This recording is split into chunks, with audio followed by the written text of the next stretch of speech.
Bien, vamos a dar inicio entonces a nuestra clase de hoy. Vamos a hablar a continuar hablando sobre la investigación de mercados. Ya veníamos hablando de este tema. Hoy vamos a hablar específicamente de lo que que es un plan de muestreo, los instrumentos de investigación y la aplicación del plan de investigación. Y por último, la interpretación del informe, ¿verdad? ¿Cómo es que vamos a realizar nuestra investigación? Eh, de alguna manera, pues vamos a ir realizando, ¿verdad? Una serie de pasos para poder realizar nuestra investigación de mercados. Recuerden ustedes que anteriormente hablábamos, ¿verdad? Cómo tenemos que realizar nuestra investigación y qué pasos son los que debemos de seguir para poder llegar a donde pretendemos y alcanzar, ¿verdad? Los objetivos de nuestra investigación. En este caso, pues vamos a hablar directamente de lo que es un plan de muestreo. Cuando nosotros mencionamos, ahí sí que un plan de muestreo, nosotros específicamente nos vamos a guiar, ¿verdad? Y con esto, lo que va a suceder es que el investigador va a tratar de obtener conclusiones acerca de grandes puntos, ¿verdad?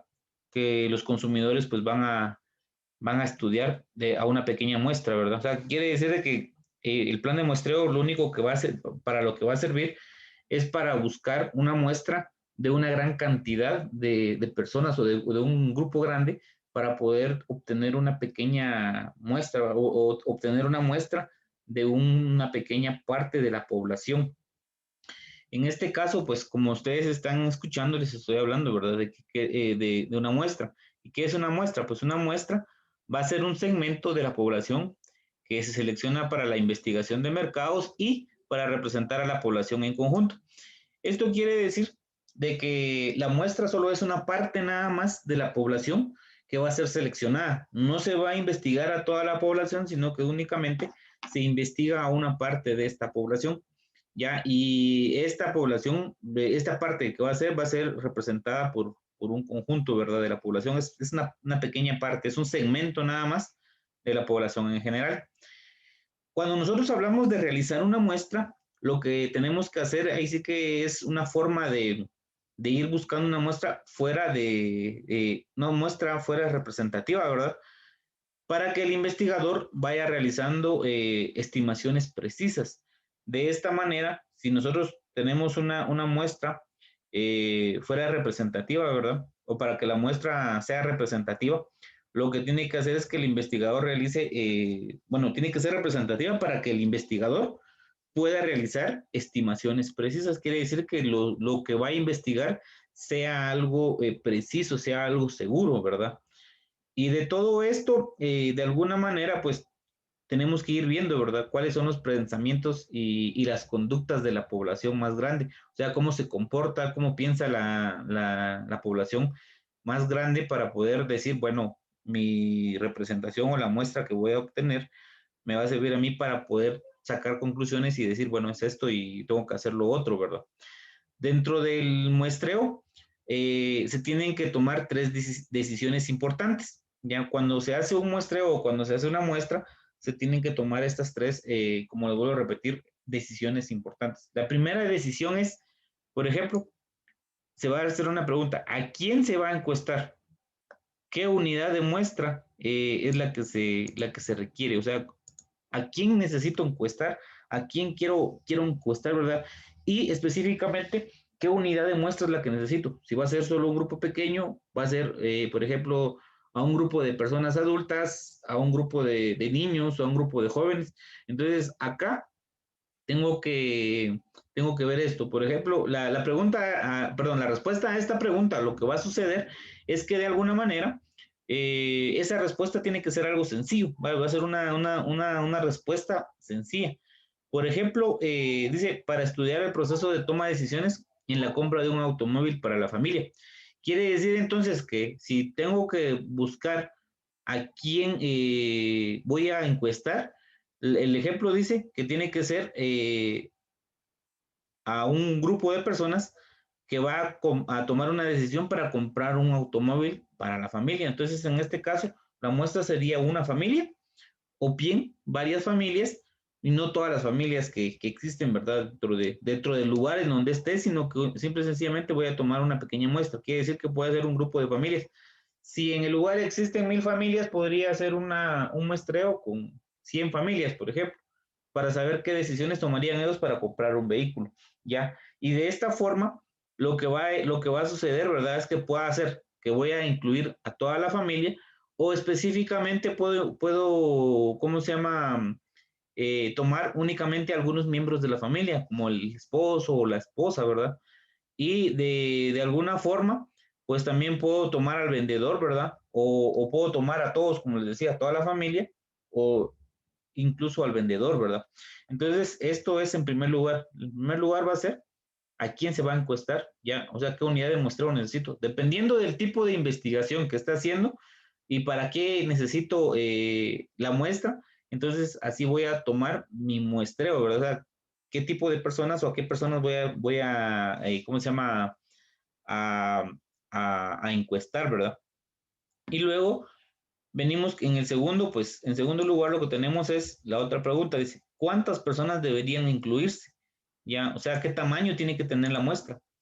Y la muestra, ahí sí que las muestras más grandes van a brindar resultados más confiables que las pequeñas. Quiere decir lo que les decía hace un momento. Si voy a realizar una muestra bastante grande, me va a arrojar a mí resultados mucho más confiables que la muestra pequeña, ¿ya? Puedo hacer una muestra pequeña, pero los resultados no van a ser tan confiables como la muestra grande.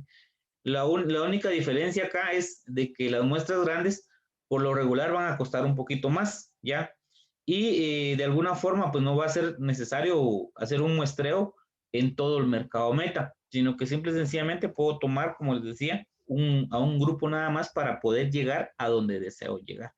Entonces, de alguna manera, como nosotros nos vamos a dar cuenta, la pregunta es cuántas personas deberían incluirse, o sea, qué tamaño tiene que tener la muestra. Vuelvo a repetirles, va a depender mucho de qué es lo que quiero investigar. Puede ser una muestra grande, que va a ser más confiable el resultado, o puede ser una muestra pequeña, pero el resultado no va a ser tan confiable. Ya, entonces todo va a depender de qué es lo que quiero lograr, ¿verdad? O puede ser de que voy a buscar un muestreo, pero que no tenga que ser necesario hacerlo dentro de todo el mercado meta. El ejemplo que estaba arriba era de una familia, ¿verdad? Que iba a comprar un automóvil. Podría ser únicamente a los esposos, o al esposo o a la esposa, incluyendo el vendedor, o podría ser a toda la familia, ¿verdad? Que se pueda realizar, ¿verdad? Eh, o que se pueda incluir dentro del grupo de muestreo, ¿verdad? Y en este caso nos vamos a ir dando cuenta. Cuando hablo de un muestreo grande, les decía, si yo tengo 1000 familias en una ciudad, por ejemplo, no es necesario, ¿cómo se llama?, realizar la muestra o encuestar a las 1000 familias, sino que simple y sencillamente puedo venir y, como les decía, puedo tomar 100 familias, entonces esa muestra va a ser una muestra grande porque voy a tomar a 100 familias, ¿ya? Va a ser un poquito complicada, pero sí voy a lograr lo que quiero. Ahora, si puedo hacer un muestreo más pequeño y ese muestreo más pequeño lo puedo tomar, como por decirles, únicamente a 10 familias. No tiene que ser necesariamente las, las, las 100 familias. Va a ser mucho más pequeño, pero recuerden ustedes que los datos que me voy a proporcionar al final no van a ser tan confiables como la muestra de 100, ¿verdad? Y por último tenemos nosotros cómo se debería elegir a los participantes de la muestra y qué procedimiento de muestreo, o sea, qué procedimiento de muestreo es el que se tiene que hacer. La pregunta es, ¿cómo se deberían elegir a los participantes de la muestra? Y aquí, ¿cómo voy a elegir yo a los participantes de la muestra? ¿Ya? Entonces aquí ya entra es qué procedimiento de muestreo es el que tengo que utilizar. Y en este caso, pues nosotros vamos a utilizar dos tipos de muestra. Ya vamos a hablar específicamente de las muestras probabilísticas y de las muestras no probabilísticas. En este caso, nosotros vamos a ir mencionando cada una de esas. En el caso de las muestras probabilísticas, pues va a incluir, ¿verdad?, a cada uno de los miembros de la población que tienen las mismas probabilidades conocidas de ser incluidos en la muestra y los investigadores podrían calcular los límites de confianza del error de muestreo. O sea que las muestras probabilísticas lo que van a hacer es eh, ayudarnos, ¿verdad?, a incluir en la muestra para la cantidad de personas necesarias para poder, ¿cómo se llama? Para que los investigadores de alguna manera puedan calcular cuáles van a ser los límites de confianza que el muestreo nos muestre, ¿verdad? O sea, el error que también nos pueda mostrar el muestreo. Y en el caso de la muestra no probabilística, se puede realizar incluso cuando no pueda medirse su error de muestreo. Quiere decir que la no probabilística la podemos realizar nosotros, aunque no se pueda medir el error del muestreo que se tenga. ¿Ya? Y de estas dos, como les decía, aquí están los dos tipos de muestras. Por ejemplo, las muestras probabilísticas nos dicen que puede ser una muestra aleatoria simple. ¿Y esto en qué consiste? Que cada uno de los miembros de la población van a tener la misma probabilidad conocida de ser seleccionados. Puede ser una muestra simple, aleatoria simple. O sea, cuando hablo de aleatoria, quiere decir que puede ser cualquiera, ¿ya? Pero que todos tienen las mismas posibilidades para poder ser seleccionados dentro del muestreo. También está la muestra aleatoria estratificada. Y esta es en donde se divide a la población en grupos mutuamente excluyentes, ya como grupos de edades, y se van a obtener muestras aleatorias de cada grupo. Quiere decir que voy a dividir al grupo o a la población en grupos de edad, por ejemplo, con personas mayores, grupos de personas de 20 años, de 30, de 40 y así. Entonces, al momento de hacer esta división, lo que vamos a hacer es, o sea, están todos los grupos, pero que al final de esos grupos yo puedo tomar a alguien de manera aleatoria. Puedo sacar a alguien, por ejemplo, del grupo de 20, puedo sacar a alguien del grupo de 30 para poder colocarlo dentro de, o para que sea seleccionado y que pueda estar dentro de la muestra probabilística, ¿verdad? Y por último tenemos lo que es la muestra por grupos o por área.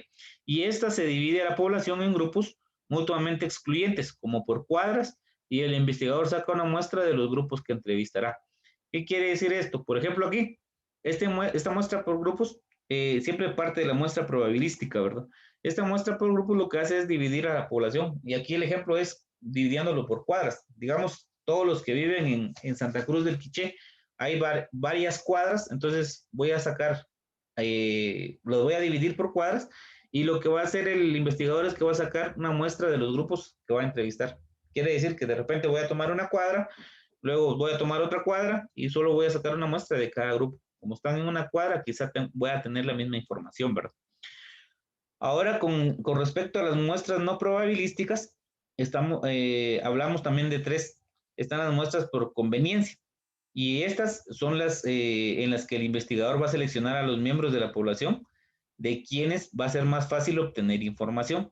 Cuando habla de muestras por conveniencia, lo que hace el investigador es buscar o seleccionar a los miembros de la población que, que para él van a ser más fácil de que le den información, ¿ya? Que él va a tener más facilidad para obtener información de ellos, ¿ya? Luego tenemos lo que es la muestra de juicio. Y en este caso, el investigador va a utilizar su juicio para poder seleccionar a los miembros de la población que sean buenos prospectos para obtener información precisa. O sea, en este caso, el investigador lo que hace es juzgar, ¿verdad? A las personas, o sea, ir viendo, ir juzgando para poder decidir qué miembros de la población son las que él va a seleccionar para poder obtener su información de manera precisa. Y por último tenemos las muestras por cuotas. Y el investigador va a localizar y entrevistar a un número predeterminado de sujetos en cada una de varias categorías. Quiere decir esto que como es por cuotas, si hablamos de edades, como les decía hace un rato, de 10, de 20, de 30, de 40, por ejemplo, perdón, de 20, de 30, de 40 y de 50, por ejemplo, entonces quiere decir que el entrevistador lo que va a hacer es buscar un número determinado de cada uno de las categorías. Por ejemplo, 2 de 10, 2 de 20, 2 de 30, 2 de 40, 2 de 50. Y de ahí va a entrevistar el verdad a esos grupos. O sea, va a localizar y va a hacer de manera predeterminada a quienes va a elegir. Como es por cuota, 2 de cada grupo para poder tener mi muestra, ¿verdad? Por eso es una muestra no probabilística. Y como les decía hace un rato, la muestra probabilística va, a pesar de que se hace una medición, pues ella no va a medir directamente su error, sino que en la no probabilística pueden haber errores si no hay una muestra, ¿verdad? Entonces, en cambio, en la muestra probabilística, lo que sí hace es medir cuál es la confianza del error que se tenga, ¿verdad? Entonces, para ir calculando los límites de confianza que se tengan y que el error no sea muy grande. ¿Alguna duda con respecto a esto del muestreo? ¿Está claro lo del muestreo? Está claro, profe. Muy bien. Entonces, continuando con esta situación, vamos a ver nosotros de que también tenemos instrumentos de investigación, ¿ya? Para poder hacer una encuesta dentro de los instrumentos, dentro del muestreo, perdón, tenemos que utilizar un instrumento, ¿ya? Y aquí los instrumentos en sí van a servir para poder reunir datos primarios, o sea, los datos que el investigador necesita, perdón. Y los investigadores de mercado lo que pueden hacer es elegir entre dos instrumentos de investigación principales. Esos instrumentos de investigación principales son el cuestionario y los dispositivos mecánicos. Entonces, de alguna manera, el cuestionario y los dispositivos mecánicos van a servir para poder obtener información de las personas, ¿ya? Entonces, por eso se conocen como instrumentos de investigación. ¿Y qué es un cuestionario? Bueno, el cuestionario, pues, es por mucho el instrumento más común, ya sea administrado en persona, por teléfono, por correo electrónico o en línea. Normalmente para realizar una investigación, el cuestionario es el que se utiliza más. Ya, por ejemplo, si voy a hacer una encuesta, tengo que tener un cuestionario, ¿ya? Entonces, de esta manera voy a ir utilizando este instrumento. Lo puedo hacer de manera personal, o sea, lo puedo utilizar de manera personal, lo puedo utilizar por teléfono, por correo electrónico o en línea. Por ejemplo, ahorita estamos conectados a Zoom. Y recuerden ustedes que nuestra actividad es un cuestionario. Entonces, cuando ustedes cuando finalicemos la explicación, ustedes van a responder ese cuestionario. Ya es, normalmente se realiza de esta manera. Se responde un cuestionario para que todos de alguna manera vayan dando su información. Entonces, en la investigación se hace lo mismo. Se utiliza un cuestionario para poder obtener información de las personas, ya sea, como les decía, de manera personal, o sea, en persona, por teléfono, por correo electrónico o en línea. Y los cuestionarios tienden a ser bastante flexibles. Ya los cuestionarios son muy flexibles.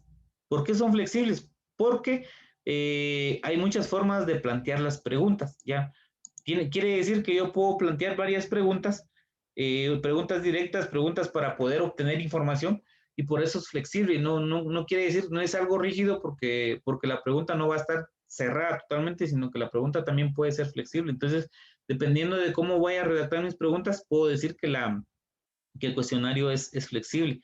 Aquí dice, por ejemplo, las preguntas cerradas incluyen todas las posibles respuestas y los sujetos eligen entre ellas. Quiere decir que una pregunta cerrada es algo que yo les voy a preguntar y ustedes van a hacer una selección de lo que les pregunté. O sea, va a tener una respuesta, porque como es cerrada, va a tener una respuesta y ustedes van a seleccionar o van a elegir entre las respuestas que se les estén dando, ¿verdad?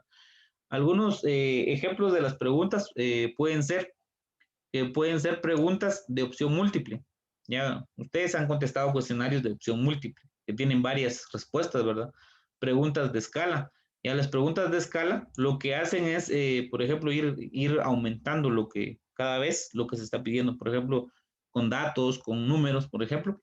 También tenemos preguntas abiertas, y las preguntas abiertas lo que hacen es permitir que las personas respondan con sus propias palabras. Entonces, en este caso, las preguntas cerradas van a ser todas aquellas en las que ustedes ya tienen definido una respuesta o tienen definida una respuesta, mientras que las preguntas abiertas van a permitir que las personas vayan a responder con sus propias palabras. Por ejemplo, si yo les preguntara a ustedes, ¿qué esperan del curso de mercadotecnia? Cada uno me va a dar una respuesta, ¿ya? Entonces, esa es una pregunta abierta porque cada uno me puede responder con sus propias palabras. Entonces, todo va a ir dependiendo de cómo es que nosotros querramos realizar nuestras preguntas. Las preguntas abiertas con frecuencia revelan más información que las preguntas cerradas. ¿Por qué? Porque los individuos no están limitados en sus respuestas. Quiere decir que se pueden utilizar las dos. Se pueden utilizar cuestionarios con preguntas cerradas y cuestionarios con preguntas abiertas, pero los cuestionarios que tienen preguntas abiertas van a ser, ¿cómo se llama? Un tanto mejor que las preguntas cerradas. ¿Por qué? Porque estas nos van a dar más información. Ya las preguntas abiertas nos generan más información de parte de la persona. En cambio, las preguntas cerradas como que nos van a limitar un poquito la respuesta porque nosotros ya le vamos a dar una respuesta directa a la persona que se está entrevistando, ¿verdad? Y también tenemos que tomar en cuenta que las preguntas abiertas pueden ser muy útiles en la investigación exploratoria. ¿Por qué hablamos de investigación exploratoria? Porque las preguntas abiertas nos van a servir a nosotros para explorar, para averiguar qué piensan las personas, ¿ya? También nos pueden servir a nosotros para saber, bueno, tal vez no vamos a medir, ¿verdad? Cuánta gente piensa de cierta forma, pero sí nos ayuda a nosotros a averiguar qué es lo que piensan las personas. En cambio, las preguntas cerradas lo que van a hacer es que nos van a ofrecer a nosotros respuestas que son más fáciles de interpretar y de tabular. En cambio, vuelvo a repetir, las preguntas abiertas nos pueden servir a nosotros en la investigación exploratoria porque nos pueden ayudar a nosotros ahí sí que nos ayudan a averiguar qué piensan las personas, ¿ya? En cambio, las preguntas cerradas nos van a ofrecer respuestas que son más fáciles de interpretar. O sea, ya no me voy a complicar porque voy a leer y voy a interpretar la información. Y cuando hablo de tabular, quiere decir, por ejemplo, 5 personas dijeron que sí, 6 personas dijeron que no. Entonces, a eso se refiere. Ya tenemos una pregunta definida y de esa forma vamos a ir realizando esto. Cuando se redacta y se ordenan las preguntas, los investigadores deben de tener mucho cuidado. ¿Por qué? Porque tienen que utilizar una redacción sencilla. Si ustedes, por ejemplo, van a realizar una investigación de mercados y van a utilizar un cuestionario, tienen que tener cuidado al momento de redactar y de ordenar sus preguntas. ¿Por qué tienen que tener cuidado con esto? Vuelvo a repetirles.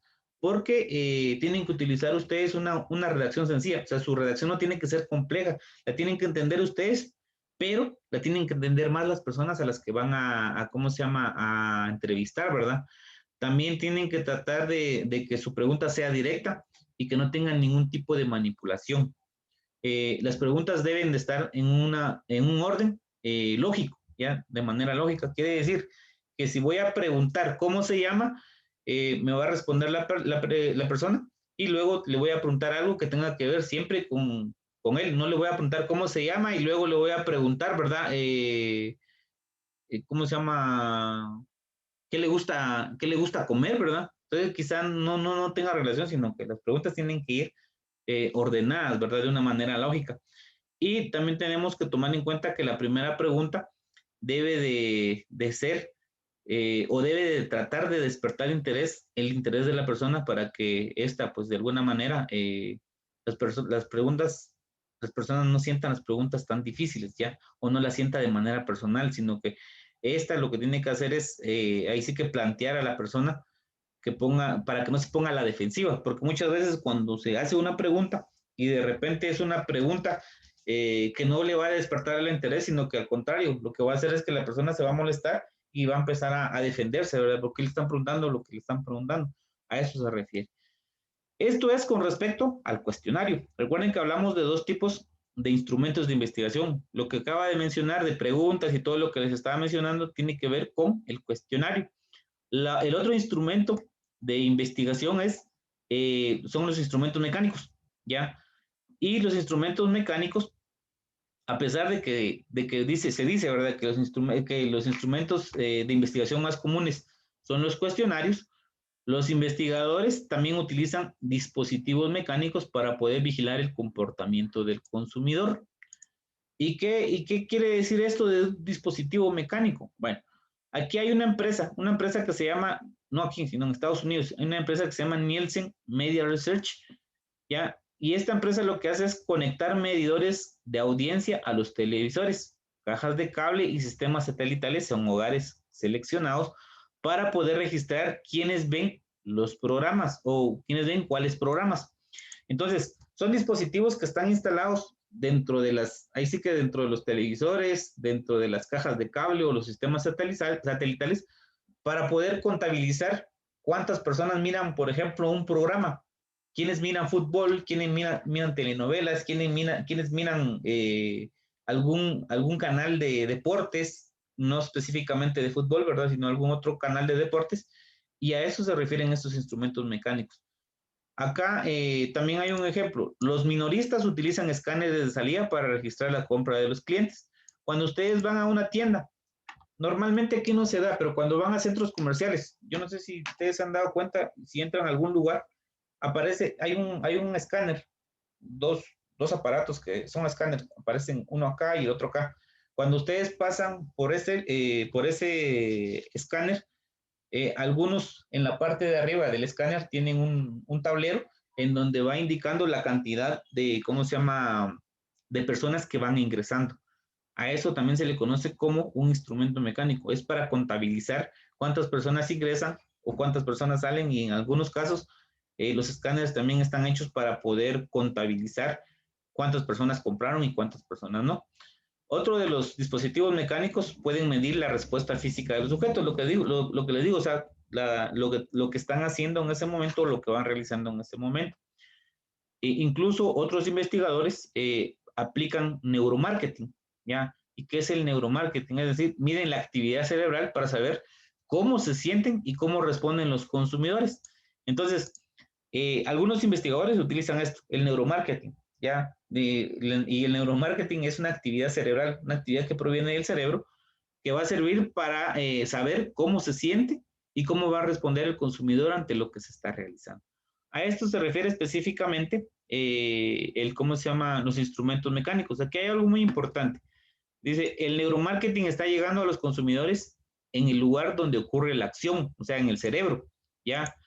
Y, por ejemplo, hay varias compañías como esta, dice, todo tipo de compañías, desde Hyundai y PepsiCo hasta Google y Microsoft, están contratando compañías de investigación de neuromarketing como Neurofocus y MSense para descubrir lo que la gente está pensando en realidad. O sea, ya están buscando la forma para poder llegar a la mente o al cerebro del consumidor y saber qué es lo que piensa. Todas estas empresas están empezando a utilizar esto. Por ejemplo, no me gusta la Pepsi-Cola porque prefiero la Coca-Cola.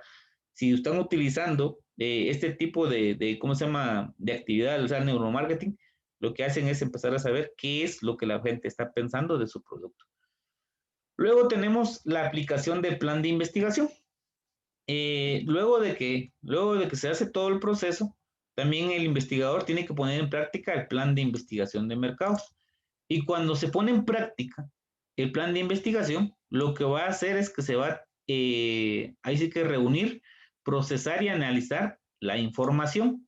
Entonces aquí ya se aplica el plan de investigación, y aparte de eso también se habla de la recolección de datos que puede llevar a cabo el personal de investigación de mercados de la empresa o firmas externas. No tiene que ser la recolección de datos según lo que está estipulado dentro del plan de investigación, no tiene que ser específicamente el personal de investigación de mercados de la empresa, sino que también puede ser una firma externa. Cuando hablamos de una firma externa, quiere decir que son empresas fuera de la propia empresa para poder que ellos puedan empezar a recolectar la información. Y los investigadores tienen que tratar de observar de manera cuidadosa para poder asegurarse de que el plan se realice de manera correcta. O sea, el plan es lo que se hace al principio y este plan se tiene que aplicar, pero se tiene que aplicar de manera cuidadosa. Todas las personas que están incluidas dentro del plan deben de realizar las acciones que se les ha encomendado ya. Y aparte, el plan nos va a servir a nosotros también para verificar la exactitud e integrar los datos y codificarlos para su análisis. Quiere decir que el plan nos va a servir a nosotros para saber si tenemos exactitud en lo que estamos haciendo y poder ir integrando todos los datos y al final codificarlos para poder analizarlos, ¿verdad? Y después de todo eso, lo que se hace es tabular los datos, pero tabular los resultados y calcular medidas estadísticas. Al final de una investigación se tabulan los datos. Quiere decir, cuando hablo de tabular, quiere decir que voy a tomar toda la información que tengo, como les dije hace un rato, por ejemplo, cuántas personas me dijeron sí, voy a contabilizar y todo eso lo voy a calcular después en medidas estadísticas para tener una estadística de la investigación también. Por último, tenemos lo que es la interpretación e informe de los hallazgos. Y acá, pues, el investigador de mercado lo que hace es, o lo que debe de hacer es interpretar cada uno de los hallazgos. Y cuando hablamos de interpretar los hallazgos, quiere decir que va a sacar conclusiones e informarlas a la gerencia. el investigador tiene que sacar todas sus conclusiones y esas conclusiones las va a llevar a la gerencia para que ellos estén sabidos de qué fue lo que investigaron, qué fue lo que encontraron, ¿verdad? El investigador no debe de intentar abrumar a los gerentes con cifras y técnicas estadísticas elaboradas, sino que debe de presentar hallazgos y conocimientos importantes que sean útiles para las principales decisiones que va a enfrentar la gerencia. O sea, aquí el investigador no tiene que llevar datos que no sean reales, sino que tienen que ser datos reales los que va a presentar, ¿ya? Y esto pues tiene que ser así, y él lo que tiene que presentar son los hallazgos y los conocimientos importantes para que sean de utilidad para la gerencia. Muy bien, no sé si tengan alguna duda con respecto a esto o algún comentario. No, profe. Muy bien, si no hay ninguna duda, vamos a pasar a la realización de nuestra actividad. El enlace es el mismo que utilizamos aquel día y la clave para poder ingresar es la misma. Les voy a compartir ahorita el enlace para que puedan ingresar y también la clave para que puedan ustedes tenerla ahí es la siguiente.